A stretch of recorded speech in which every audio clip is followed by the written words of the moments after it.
কালকে systematic literature review, যেটা theoretical part ছিল। আজকে হলো প্র্যাকটিক্যাল ডেমনস্ট্রেশন সেশন।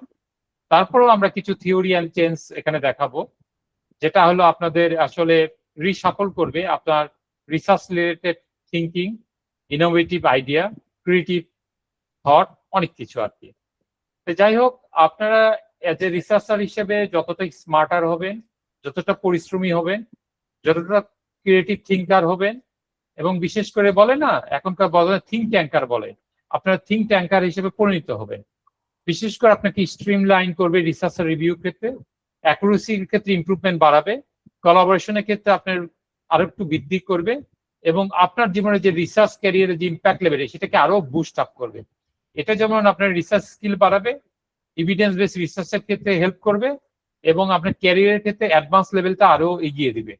আপনি দেখেন এটা পারফেক্ট আপনাদের মতো স্টুডেন্ট, মাস্টার্স বা পিএইচডি লেভেলের যারা রিসার্চার একাডেমিশিয়ান আছে তাদের জন্য, যারা এনজিও বা ডেভেলপমেন্ট লেভেলের প্র্যাকটিশনার বা চাকরি করেন প্রফেশনাল, এবং মিল প্র্যাকটিশনার যারা monitoring, evaluation, accounting, learning related কাজ করে, তাদের জন্য অবশ্যই, রিসার্চারের জন্য তো অবশ্যই।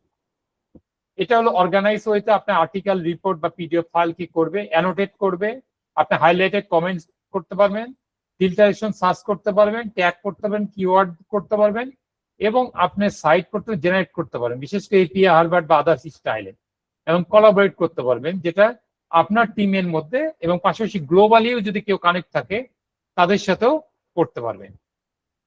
আমরা একটা ছোট্ট ভিডিও ক্লিপ দেখব।